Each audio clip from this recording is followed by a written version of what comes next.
No exterior, refluiu a onda de extrema-direita que marcou os últimos anos, inclusive notadamente nos Estados Unidos. No Brasil, o quadro não é tão claro. Aqui, os sinais são mais tênues e até discutíveis. Há quem sustente que Bolsonaro continua forte e mostrando resiliência diante de uma série de fatos negativos. Será verdade isso? Vamos examinar brevemente essa questão. Em primeiro lugar, é preciso notar, claro, que o fato da questão do impeachment ter apresentado uma alta acentuada, uma preocupação acentuada nas últimas semanas, ter crescido muito, é inteiramente natural diante do que tem acontecido. Muita gente, entre os quais eu me incluo, não aguenta a perspectiva de ter mais 2 anos dessa destruição que marca o governo Bolsonaro. No entanto, nós precisamos também reconhecer a triste realidade, que é a triste realidade social e política do Brasil.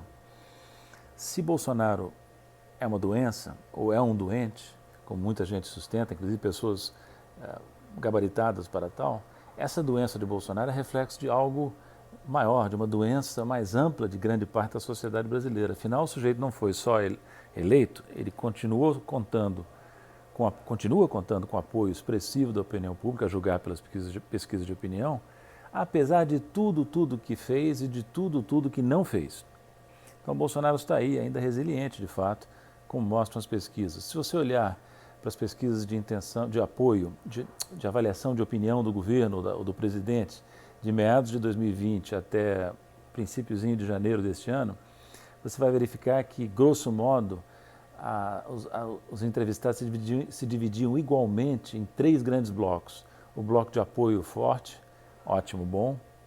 Um bloco de crítica forte, de rejeição forte, ruim, péssimo. E um bloco de neutros ou em cima do muro. Né? 1/3 aproximadamente para cada um desses 3 blocos nas pesquisas de opinião até agora. Em janeiro, entretanto, de meados de janeiro para cá, apareceram 3 pesquisas que mostram uma deterioração clara do apoio a Bolsonaro. Um aumento significativo do ruim e péssimo e uma redução também significativa do ótimo bom. A última delas, por exemplo, a Datafolha, indica alta das avaliações ruim e péssimo de 32% para 40% e queda do ótimo bom de 37% para 31%. As outras 2 têm resultados comparáveis. Essas 3 pesquisas, apesar de serem semelhantes, ainda não constituem razão suficiente para imaginar, para caracterizar uma tendência. Não é? Afinal, o movimento semelhante se observou nas pesquisas, se não me falha a memória, no segundo trimestre do ano passado e Bolsonaro se refez com a entrada do auxílio emergencial. Então, não é cedo para dizer. Agora, eu arrisco prever que a queda de apoio a Bolsonaro continuará a aparecer nas próximas pesquisas ao longo dos próximos meses.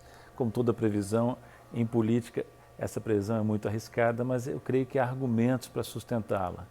Pelo menos 2 grandes argumentos. O primeiro é que, em janeiro, terminou o auxílio emergencial, que, segundo as avaliações dominantes, era um fator importante de apoio e sustentação a Bolsonaro. Nada se colocou no lugar até agora. A equipe econômica tem a visão de que não precisa botar nada no lugar, as condições fiscais nem permitem, segundo o ponto de vista de Paulo Guedes e companhia, e eles prometem uma recuperação acentuada que substituiria o auxílio. Essa promessa não é crível. É pouco provável que haja uma recuperação muito expressiva da economia que gere empregos e compense a ausência do auxílio emergencial. Sobretudo, a reativação do emprego no curto prazo é muito pouco provável. Sempre há uma defasagem entre recuperação da produção, que será modesta, no meu entender, e os efeitos dessa recuperação sobre a geração de postos de trabalho. Então, o primeiro argumento é econômico-social. O segundo argumento para acreditar que Bolsonaro continuará perdendo apoio é a questão da saúde pública. São as evidências crescentes, até gritantes, de que o governo não sabe o que fazer diante da pandemia. Conduziu muito mal. Manaus foi a culminância disso, com pacientes morrendo por falta de oxigênio, né? E agora ficou muito patente que Bolsonaro, seu ministro da Saúde, com alguns outros auxiliares importantes, tem uma alta dose de responsabilidade pelo novo agravamento da pandemia no Brasil. Então, essas 2 coisas, fim do auxílio emergencial, junto com o agravamento da crise sanitária nos próximos meses, deve provocar uma queda importante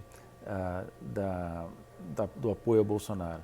Enquanto o Bolsonaro tiver cerca de 30% de apoio da opinião pública, 30% considerando o governo ótimo e bom apesar de tudo, dificilmente haverá condições políticas para o impeachment. Mas se o declínio for acentuado, como eu creio que pode bem acontecer, estarão dadas as condições para que o impeachment prospere no campo político. Se vocês quiserem ter uma visão um pouco mais detalhada dessas avaliações, consultem a minha página, o meu portal na internet, www.nogueirabatista.com.br.